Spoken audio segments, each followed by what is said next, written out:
तो अभी हम लोग स्टार्ट करने आ रहे हैं क्वाड्रेटिक इक्वेशन। इसका कुछ शॉर्टकट फॉर्मूला बताऊंगा या जो बेसिक फॉर्मूला है जिसके मदद से तुम लोग क्वेश्चन को सॉल्व कर पाओगे। ठीक है, तो इसका कुछ क्वेश्चन आता है, पर्टिकुलर क्वेश्चन, जैसे कि check whether the equation is quadratic equation or not, है ना। For what value of K the quadratic equation has two equal and distinct real roots, है ना। रियल होगा और डिस्टिंक्ट होगा, है ना, या रियल होगा या इक्वल होगा। ठीक है, तो इस हिसाब से क्वेश्चन आता है। तो बेसिकली जो क्वाड्रेटिक इक्वेशन होता है कौन से फॉर्म में होता है, a x square plus b x plus c equals to zero, where a is not equals to zero. यहाँ पे अगर ए को जीरो कर देते हैं तो क्या हो जाएगा, एक्स स्क्वायर वाला टर्म जो हो जाएगा क्या हो जाएगा, जीरो। पर यहाँ पे क्वाड्रेटिक इक्वेशन में क्या इंपॉर्टेंट है, उसका डिग्री। इसको क्वाड्रेटिक इक्वेशन क्यों बोला जा रहा है, क्योंकि इसका डिग्री, है ना, इसका डिग्री क्या है, 2 है। इसका डिग्री क्या है, 2। अगर हम a को जीरो कर देते हैं तो ये सेकेंड डिग्री वाला जो टर्म है, मतलब ये जो वेरिएबल है एक्स स्क्वायर, ये भी क्या हो जाएगा, जीरो। तो हमारे पास क्या रहेगा, बी एक्स प्लस सी, है ना। तो ये एक क्या हो जा रहा है, लीनियर इक्वेशन। क्या हो जा रहा है, लीनियर इक्वेशन। इसीलिए यहाँ पे कंडीशन लगा है कि a जीरो नहीं होना चाहिए। ठीक है, यहाँ पे b जीरो हो सकता है, सी भी जीरो हो सकता है, बी और सी दोनों को जीरो कर सकते। तो अगर तुम कोई भी इक्वेशन को सॉल्व कर रहे हो, अगर वो इस फॉर्म में आ रहा है, a x square plus b x plus c equals to zero form में आ रहा है, तो वो क्वाड्रेटिक इक्वेशन है। ऐसे भी आ सकता है, तुम अगर सॉल्व कर रहे हो तो तुम्हें ऐसे आएगा, a x square plus b x equals to zero. यहाँ पे क्या जीरो है, a is not equals to zero but c is equals to zero. A is not equals to zero but c is equals to zero. यहाँ पे सी वाला term है क्या, नहीं, मैं जीरो ले सकता हूँ क्योंकि सी यहाँ पे क्या है, कांस्टेंट। जीरो भी क्या है, एक कांस्टेंट। तुम उसको सॉल्व करो तो ऐसे भी आ सकता है, a x square plus c equals to zero. यहाँ पे कौन सा टर्म जीरो है, बी जीरो है ना। यहाँ पे क्या जीरो है, बी जीरो है ना। तो यहाँ पे कंडीशन क्या लगेगा, a is not equals to zero, है ना, but b equals to zero. हम इस हिसाब से लिख सकते हैं। और क्या आ सकता है, और भी ऐसे भी आ सकता है, इसको थोड़ा नीचे, ओके, ऐसे भी हो सकता है, a x square equals to zero, a x square equals to zero. यहाँ पे कंडीशन क्या है, a is not equals to zero but b equals to c equals to zero. ये हो सकता है। ठीक है, इसको मैं यहाँ से, ये जो कंडीशन था इसको यहाँ से हटा देता हूँ।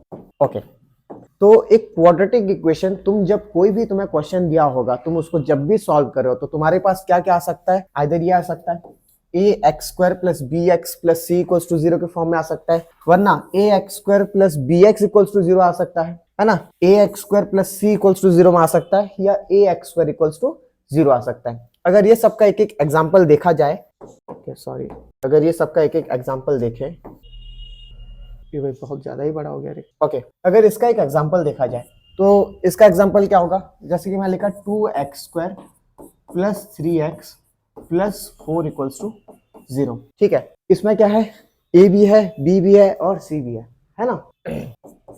अगर इसका देखा जाए, a x square plus b x, इसका एग्जाम्पल क्या होगा, अगर मैं लिखता हूँ 5x square plus 7x equals to zero, ये भी क्या होगा, एक क्वाड्रेटिक इक्वेशन होगा, बिकॉज एक्स स्क्वायर का जो कोफिशिएंट है वो क्या है, एक नॉन जीरो नंबर है। क्या है, नॉन जीरो नंबर। अगर इसका देखा जाए तो ये क्या हो जाएगा, 7x square plus 9 equals to zero, ये भी हो सकता है ना। और अगर a x square plus a x square equals to zero अगर देखा जाए तो मैं इसको लिख सकता हूँ 4x square equals to zero. ये भी क्या है, एक क्वाड्रेटिक। मतलब तुम जब भी सॉल्व करोगे इसी फॉर्म में आएगा। इनमें से अगर कोई एक फॉर्म में भी आ रहा है तो क्या है, क्वाड्रेटिक इक्वेशन है। कभी कभी क्या होता है, क्वेश्चन में तुम जब सॉल्व कर रहे हो एक्स स्क्वायर वाला टर्म आ ही नहीं रहा है। मतलब अगर तुम्हें कोई भी एक क्वेश्चन लेता है, जैसे कि यहाँ पे क्वेश्चन दिया गया है ना, यहाँ पे तुम्हारे एनसीईआरटी का कोई भी एक क्वेश्चन को लेता है और उसको सॉल्व करता है, हमको बोला गया है check whether the following are quadratic equation or not, है ना। Check whether the following equation are quadratic equation or not. ठीक है, तो हम कोई भी एक क्वेश्चन को लेता है, जैसे कि यहाँ पे दिया गया है x into 2x plus 3 equals to x square plus 1, ये हमको पहला दिया गया है। इसको हम क्या करेंगे, सॉल्व करेंगे। इसको हम लोग क्या करेंगे, सॉल्व करेंगे। ठीक है, तो ये क्या हो जाएगा, अगर इसको ब्रैकेट ओपन करते हैं ओके, इसको हम लोग सॉल्व करते हैं तो क्या हो जाएगा, 2x square plus 3x equals to x square plus 1। x 2x के साथ मल्टीप्लाई हुआ, क्या हो गया, 2x स्क्वायर। और x को 3 के साथ मल्टीप्लाई किया, 3x equals to x square plus 1। इस सबको एक तरफ ले आता हूँ तो ये क्या हो जाएगा 2x square minus x square plus 3x minus 1 equals to 0। Plus x square इस तरफ आ गया तो क्या हो गया माइनस एक्स स्क्वायर, और प्लस 1 भी इस तरफ आ गया तो क्या हो गया माइनस 1। तो ये क्या हो गया x square plus 3x minus 1 equals to 0। तो ये किस फॉर्म में है, ये कौन से फॉर्म में है, अगर इसको चेक किया जाए तो ये कौन से फॉर्म में है, a x square plus b x plus c equals to 0 के फॉर्म में है कि नहीं है ना। तो इसमें अगर तुम्हें बोला जाए कि डिटरमाइन ए बी एंड सी, तो हम डिटरमाइन कर सकते हैं। यहाँ पे एक्स स्क्वायर का कोफिशिएंट क्या है, ए है, तो यहाँ पे एक्स स्क्वायर का कोफिशिएंट जो है हमको उसको लिखेंगे। यहाँ पे एक्स स्क्वायर का कोफिशिएंट क्या आएगा ए, यहाँ पे क्या होगा एक्स स्क्वायर का कोफिशिएंट 1, यहाँ पे एक्स का कोफिशिएंट क्या है बी है, यहाँ पे एक्स का जो कोफिशिएंट होगा हम उसको क्या कंसिडर करेंगे बी, तो यहाँ पे बी क्या हो जाएगा 3, और यहाँ पे सी जो है क्या है कांस्टेंट टर्म। इसको कांस्टेंट क्यों बोला है, क्योंकि उसके साथ कोई भी वेरिएबल नहीं है।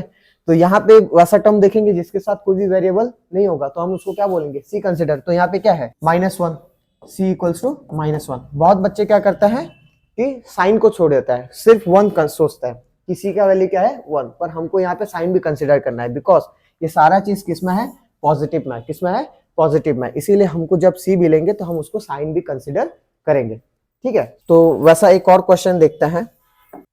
यहाँ पे एक और है, जैसे कि x into x plus 1 plus 8 equals to x plus 2 into x minus 2। अगर हम इसको सॉल्व करें तो हम देखता है इसमें जो इक्वेशन निकलता है क्या ये क्वाड्रेटिक इक्वेशन निकलता है नहीं निकलता है। अगर इसको सॉल्व किया जाए तो ये क्या निकलेगा, implies that x into x क्या हो जाएगा x square plus x into 1 x plus 8 equals to ये a plus b a minus b के फॉर्म में है। हमको पता है a plus b into a minus b क्या होता है a square minus b square होता है। तो इसको मैं क्या लिख सकता हूँ एक्स का स्क्वायर माइनस 2 का स्क्वायर, है ना। तो इसको अगर हम सॉल्व करें तो क्या हो जाएगा x square plus 8 equals to x का स्क्वायर हो जाएगा एक्स स्क्वायर और 2 का स्क्वायर हो जाएगा 4। ठीक है, इसको मैं एक बॉक्स में रख देता हूँ। ओके, तो लेफ्ट राइट हैंड साइड में जो भी है इस सबको लेफ्ट हैंड तरफ ले आता है तो क्या हो जाएगा x square minus x square plus x plus 8 plus 4 equals to 0। तो यहाँ पे सारा चीज क्या हो गया राइट की तरफ, लेफ्ट हैंड तरफ आ गया, है ना। तो यहाँ पे प्लस एक्स स्क्वायर था इस तरफ आ गया तो क्या हो गया माइनस एक्स स्क्वायर, माइनस 4 था इधर आके क्या हो गया प्लस 4। तो plus x square minus x square क्या हो गया कट हो गया। तो यहाँ पे क्या बचा x प्लस 8 प्लस 4 क्या हो जाएगा 12 इक्वल्स टू 0। तो क्या ये क्वाड्रेटिक इक्वेशन है, नहीं है, बिकॉज यहाँ पे जो x का है हाईएस्ट पावर है ना, इसका जो हाईएस्ट पावर और डिग्री जो है कितना आ रहा है 1 आ रहा है, कितना आ रहा है 1। पर हम लोग का कंडीशन क्या है, कोई भी अगर इक्वेशन क्वाड्रेटिक होने के लिए उसका डिग्री क्या होना चाहिए 2 होना चाहिए, क्या होना चाहिए 2। तो यहाँ पे उसका डिग्री कितना आ रहा है 1, तो ये एक क्वाड्रेटिक इक्वेशन नहीं है, तो नॉट अ क्वाड्रेटिक इक्वेशन, ये एक क्वाड्रेटिक इक्वेशन नहीं है। सही में आ गया। तो इसी हिसाब से हम लोग क्या कर सकते हैं चेक कर सकते हैं। एक क्वेश्चन तुम्हारे लिए, तुम इसको चेक करो कि ये क्वाड्रेटिक इक्वेशन है कि नहीं। x प्लस 2 का whole cube equals to x cube minus 4,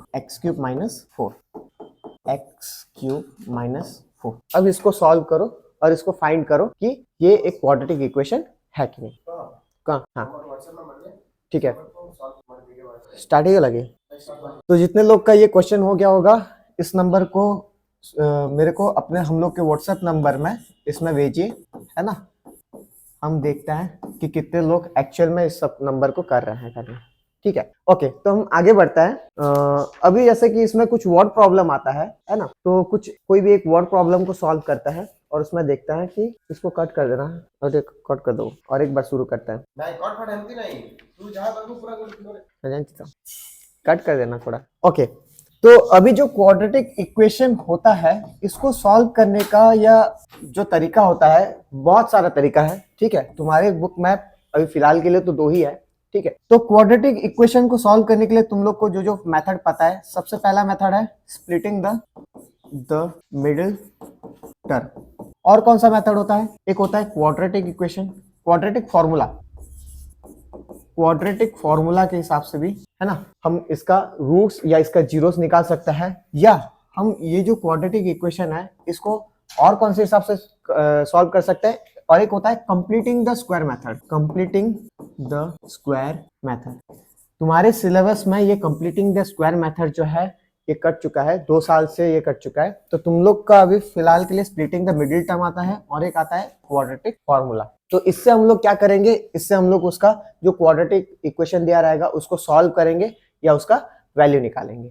हमको पता चलेगा कि उसका जो नेचर होता है, उसका जो रूट्स होता है। यहाँ पे कभी कभी क्वेश्चन में पूछता है कि find the nature of the quadratic equation, उसका जो नेचर होता है वो क्या होगा, रियल और डिस्टिंक्ट होगा, रियल और इक्वल होगा, या नो रियल रूट्स एग्जिस्ट होगा, है ना। तो उसको हम किस हिसाब से, सबसे पहले जो स्प्लिटिंग द मिडिल टर्म होता है, स्प्लिटिंग द मिडिल टर्म होता है, ये मेथड तुम लोग पोलिनोमियल चैप्टर में भी पढ़ चुके हो, है ना। अगर एक क्वाड्रेटिक इक्वेशन होगा ax² plus bx plus c equals to 0 where a is not equals to 0, अगर एक क्वाड्रेटिक इक्वेशन ऐसा है तो इसको हम स्प्लिटिंग द मिडिल टर्म में कैसे सॉल्व करेंगे।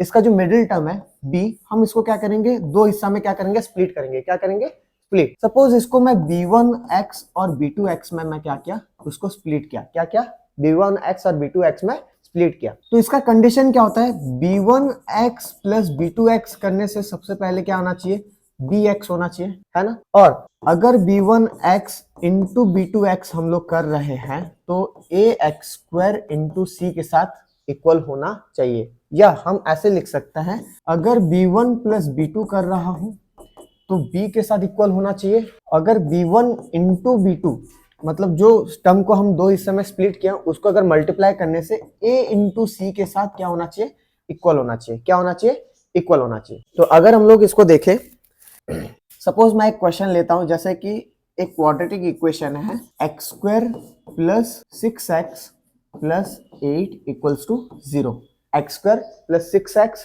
Plus 8 equals to 0। अगर क्वेश्चन ऐसा है तो हम इसको क्या करेंगे, स्प्लिटिंग द मिडिल टर्म में अगर सॉल्व करेंगे तो हम किसको स्प्लिट करेंगे, 6x को। किसको स्प्लिट करेंगे, 6x। तो मैं 6x को इस हिसाब से स्प्लिट करूंगा, इस हिसाब से। तो उसको क्या करेंगे, सपोज मैं इसको b1 और b2 में स्प्लिट किया। किस में स्प्लिट किया, b1 और b2। तो b1 प्लस b2 करने से कितना होना चाहिए, b1 प्लस b2 करने से कितना होना चाहिए, 6 होना चाहिए। कितना होना चाहिए, 6, क्योंकि हम लोग का यहाँ पे b क्या है, 6 है। और b1 इंटू b2 करने से क्या होना चाहिए, a इंटू सी। a कितना है 1 और c कितना है 8, तो किसके साथ इक्वल होना चाहिए, 8। किसके साथ इक्वल होना चाहिए, 8। तो इसको सॉल्व करने का सबसे सिंपल मेथड होता है, तुम लोग जो b1 इंटू b2 या a इंटू सी जो कर रहे हैं, a इंटू सी 1 इंटू 8, जो 8 निकल रहा है उसका क्या निकालेंगे, फैक्टर निकालेंगे। क्या निकालेंगे, फैक्टर। तो सपोज मैं 1 इंटू 8 किया तो क्या हो रहा है, 8। -1 इंटू -8 भी करने से क्या हो रहा है, 8। मैं दोनों को पॉजिटिव और दोनों को नेगेटिव लेने का उसके पीछे एक रीजन है, उसको मैं आगे बताऊंगा। तो इन दोनों का अगर प्लस किया जा रहा है, 1 प्लस 8 करने से कितना आ रहा है, 9। पर हमको क्या चाहिए, 6, तो ये नहीं होगा। -1 प्लस -8 करने से भी कितना आएगा, -9 आएगा, जो कि हमको नहीं चाहिए। हमको क्या चाहिए, 6 चाहिए। तो हम लोग क्या लेंगे, 1 से काम नहीं बना। उसके बाद उसका नेक्स्ट फैक्टर 2 को किसके साथ मल्टीप्लाई करने से 8 आता है, 2 इंटू 4 करने से कितना आता है, 8 आता है। कितना आता है, 8। मैं 2 प्लस 4 करता हूं, 2 प्लस 4 क्या होता है, 6 होता है ना। तो मेरे को b1 और b2 मिल गया, है ना। तो जहां पे दोनों को मल्टीप्लाई करने से 8 और प्लस करने से 6 आ रहा है तो हम वहीं पे रुक जाएंगे। तो मेरे को 2 नंबर पता चल गया, क्या क्या है, एक है 2 और एक है 4। तो मैं उस हिसाब से क्या करूंगा, स्प्लिट करूंगा। तो मैं इसको इस हिसाब से लिखता हूं, x² plus 2x plus 4x plus 8 equals to 0। तो हम यहाँ पे 6x को कौन से हिसाब से स्प्लिट किया है, 2x और 4x में। किस हिसाब से तोड़े, 2x और 4x में। तो इनमें से हम क्या करेंगे, अभी कॉमन लेंगे। 2x और x² और 2x में क्या कॉमन है, x कॉमन है। अगर हम x को कॉमन लेते हैं तो यहाँ पे क्या बचेगा, x प्लस 2, है ना। यहाँ पे क्या बचेगा, 2। यहाँ पे x² और 2x से अगर x चले आते तो यहाँ पे क्या बचा, x और यहाँ पे 2 प्लस 4x और 8 में क्या कॉमन है, 4 कॉमन है। अगर 4 को ले आता है तो यहाँ पे क्या बचेगा, x प्लस 2 इक्वल्स टू 0। बहुत स्टूडेंट क्या करता है, कॉमन लेने में मिस्टेक करता है। इतना ध्यान रखना, ये ब्रैकेट के अंदर तुम्हारा जितना आ रहा है, ये ब्रैकेट के अंदर भी उतना आना चाहिए इससे। अगर नहीं आ रहा है मतलब तुम्हारा जो कॉमन लेने में या स्प्लिट करने में कुछ ना कुछ गलती है। तो अब इस दोनों नंबर में क्या कॉमन है, यहाँ पे भी x प्लस 2 है और वहां पे भी x प्लस 2 है। तो मैं x प्लस 2 को कॉमन ले लिया। अगर x प्लस 2 को कॉमन लिया जाता है तो यहाँ पे क्या बचा x, और यहाँ पे क्या बच रहा है 4 इक्वल्स टू 0। ठीक है, तो हमको पता है कि अगर हमको क्या करना है, जीरोस निकालना है, तो हम क्या करेंगे, दोनों को, इसको भी 0 के साथ इक्वेट करेंगे, इसको भी 0 के साथ इक्वेट करेंगे। तो x plus 2 equals to 0 and x plus 4 equals to 0। तो x का वैल्यू क्या निकल जाएगा, एक -2, और एक x का वैल्यू क्या निकल जाएगा -4। तो हम लोग को दो तो जीरोस या दो तो रूट्स या दो तो सॉल्यूशन, जो भी बोलो, कोई क्वेश्चन में find the root of the quadratic equation बोला जाता है, find the zeros of the, find the solution, तो तीनों का मतलब एक ही है, चाहे जीरोस बोले या रूट्स बोले या सॉल्यूशन बोले, ये तीनों का मतलब क्या है, एक ही है फिलहाल के लिए। ठीक है, तो यहाँ पे x का वैल्यू -2 भी निकला, -4 भी निकला। ठीक है, जिसका जितना डिग्री होता है उसका इतना रूट निकलता है। अगर क्यूबिक इक्वेशन का फाइंड करते तो उसका क्या निकलता, 3 तो निकलता। ठीक है, तो इसको बोलाता है स्प्लिटिंग द मिडिल टर्म। तो मैं तुम्हारे लिए एक क्वेश्चन दे रहा हूं, तुम एक क्वेश्चन को, इस क्वेश्चन को सॉल्व करो by splitting the middle term. x² plus 7x plus 12 equals to 0। ऐसे करने, ऐसे ही करो क्या? ओके, आई होप तुम लोग ये सब कर लियोगे। मैं इसको फिर भी यहाँ पे बता देता हूँ। सबसे पहले तुम लोग इसको इजीली सॉल्व करने के लिए a का वैल्यू, b का वैल्यू और c का वैल्यू सबसे पहले डिटरमाइन कर लेना। यहाँ पे a का वैल्यू क्या होगा, कोफिशिएंट ऑफ x² होता है a, तो यहाँ पे है 1, कोफिशिएंट ऑफ x होता है b, तो यहाँ पे है 7, और c जो होता है कांस्टेंट टर्म होता है जिसके साथ कुछ भी वेरिएबल नहीं है, तो यहाँ पे कांस्टेंट टर्म क्या है 12। हम लोग क्या बोले थे, a इंटू सी करना है, मतलब 1 इंटू 12 कितना हो गया 12। तो हम लोग क्या निकालेंगे, 12 का फैक्टर निकालेंगे। क्या निकालेंगे, 12 का फैक्टर। कौन कौन सा नंबर को मल्टीप्लाई करने से 12 आ रहा है, तो 1 इंटू 12 भी क्या होता है 12 होता है, -1 इंटू -12 भी क्या होता है 12 होता है। पर अगर हम 1 प्लस 12 करें तो ये कितना आ रहा है 13। पर हमको क्या चाहिए, b चाहिए। क्या चाहिए, b। यहाँ पे b कितना है 7, तो हमको 7 चाहिए। तो 1 प्लस 12 करने से तो 13 आ रहा है, 7 नहीं आ रहा है, तो हम इसको कंसीडर नहीं करेंगे। अगर यहाँ पे भी -1 प्लस -12 किया जाए तो क्या आएगा, -13 आएगा, है ना, तो ये भी नहीं हो रहा है। उसके बाद 1 के बाद 2 पे आता है, 2 इंटू 6 भी क्या होता है, ये भी 12 होता है। -2 इंटू -6 ये भी क्या आ रहा है, -12 आ रहा है, सॉरी 12 आ रहा है ना। अगर 2 प्लस 6 किया जाए तो ये क्या आ रहा है 8 आ रहा है। पर हमको क्या चाहिए 7 चाहिए, तो ये भी नहीं होगा। उसके बाद 3 इंटू 4 ये भी क्या आएगा 12 आएगा। -3 इंटू -4 ये भी क्या आ जाएगा 12 आएगा। पर हमको क्या चाहिए, प्लस करने से 7। प्लस करके देखते हैं, 3 प्लस 4 क्या 7 हो रहा है क्या, यस हो रहा है 3 प्लस 7। तो हम ये जो 7x है इसको कौन कौन से टर्म में स्प्लिट करेंगे, 3x एंड 4x में। किस किस में स्प्लिट करेंगे, 3x एंड 4x। तो x² plus 7x plus 12 equals to 0 जो था, इसको हम लोग किस किस में स्प्लिट किए, x² plus 3x plus 4x plus 12 equals to 0। हम 7x को 3x और 4x में स्प्लिट किए। अब x² और 3x में क्या कॉमन है, x कॉमन है, तो हम x को कॉमन ले आते हैं। तो यहाँ पे क्या बचा x और यहाँ पे 3 प्लस 4x और 12 में क्या कॉमन है, 4 कॉमन है, तो 4 ले आने से यहाँ पे बचा x और यहाँ पे 3, बिकॉज 12 को 4 इंटू 3 करने से आता है। अब दोनों में क्या है, यहाँ पे भी x प्लस 3 है, यहाँ पे भी x प्लस 3 है। x प्लस 3 को अगर कॉमन लिया जाए तो यहाँ पे बचता है x और यहाँ पे बचता है 4 इक्वल्स टू 0। तो x plus 3 equals to 0 and x plus 4 equals to 0। तो एक x का वैल्यू कितना निकलेगा -3 और एक तो x का वैल्यू निकलेगा -4। तो अगर तुम्हारा वैल्यू भी -3 और -4 निकला है तो तुम्हारा आंसर सही है। ठीक है, यहाँ पे मैं माइनस, दोनों को माइनस भी क्यों ले रहा हूँ, दोनों को 1 इंटू 12 भी कर रहा हूँ, -1 इंटू -12 भी क्यों कर रहा हूँ, है ना। तो ऐसा एक क्वेश्चन करता है, सपोज तुम्हें क्वेश्चन दिया होगा 2x² minus 5x plus 3 equals to 0। 2x² minus 5x plus 3 equals to 0। अगर इसको हम लोग स्प्लिटिंग द मिडिल टर्म में सॉल्व करें तो यहाँ पे a कितना है 2, b कितना है -5 और c कितना है 3 है। तो अगर हम लोग यहाँ पे a इंटू सी करते हैं तो कितना हो जाएगा 2 इंटू 3 कितना हो गया 6। तो हम लोग यहाँ पे क्या करेंगे 6 का फैक्टर निकालेंगे। किसका फैक्टर निकालेंगे 6 का। तो जिसको प्लस करने से क्या होना चाहिए -5 होना चाहिए। क्या होना चाहिए 5, हमको b चाहिए, दोनों को प्लस करने से क्या चाहिए, -5। तो अगर हम लोग 1 इंटू 6 करते हैं तो भी क्या होगा, 6, -1 इंटू -6 करते हैं तो भी क्या हो जाएगा, 6 होगा। पर अगर हम लोग 1 प्लस 6 करते हैं तो हम लोग का क्या निकलेगा, 7, एंड -1 प्लस -6 करते हैं तो हम लोग का क्या निकलेगा, एक मिनट, -6 करता है तो हम लोग का निकलेगा -7। पर हमको क्या चाहिए, -5 चाहिए, क्या चाहिए, -5। तो 1 और 6 नहीं काम बजा। हम लोग फिर नेक्स्ट नंबर क्या लेंगे, 1 के बाद और किसको मल्टीप्लाई, 2 इंटू 3, ये भी क्या होता है, 6 होता है। -2 इंटू -3, ये क्या हो जाएगा, +6 होगा, क्या होगा, +6। 2 + 3 करने से ये कितना हो जाएगा, 5, बट -2 प्लस -3 इसको करेंगे तो हो जाएगा -5। हमको क्या चाहिए था, मल्टीप्लाई करने से 6 आना चाहिए और प्लस करने से कितना आना चाहिए, -5।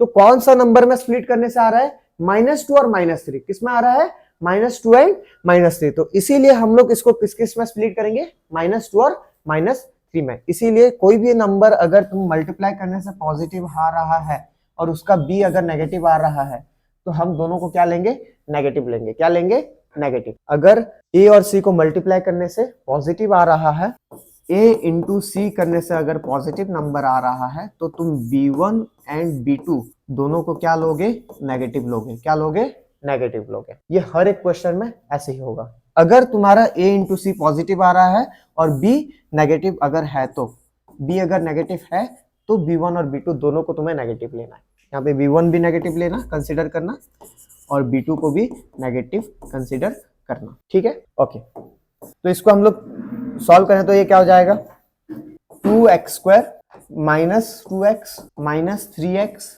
+ 3 = 0। यहाँ पे देखो 5x को हम किस किस में स्प्लिट किया है, -2x एंड -3x में। इसमें से अगर कॉमन लिया जाए तो क्या होगा, 2x² एंड 2x से कॉमन जाए तो 2x कॉमन जाएगा, तो यहाँ पे बचा x - 1। और दोनों में से अगर मैं -3 को अगर कॉमन ले लेता हूँ, यहाँ पे माइनस सिंबल था, अगर यहाँ पे माइनस है तो हम माइनस को कॉमन ले लिए, तो -3 अगर कॉमन जाता है तो यहाँ पे क्या हो जाएगा, x - 1, बिकॉज ब्रैकेट ओपन करें तो माइनस माइनस क्या हो जाएगा, प्लस हो जाएगा, ठीक है। तो यहाँ पे दोनों में से क्या आ रहा है ब्रैकेट में, x - 1 कॉमन है, तो x - 1 को अगर हम लोग कॉमन ले लेते हैं तो यहाँ पे क्या आता है, 2x - 3 = 0। That implies x - 1 = 0 and 2x - 3 = 0। तो यहाँ पे x का वैल्यू कितना आ गया, 1, एंड यहाँ पे x का वैल्यू क्या हो जाएगा, 2x = 3 एंड x = 3/2। तो हमारा यहाँ पे x का वैल्यू एक 1 निकला और एक तो x का वैल्यू क्या निकला, 3/2। सही में आ गया।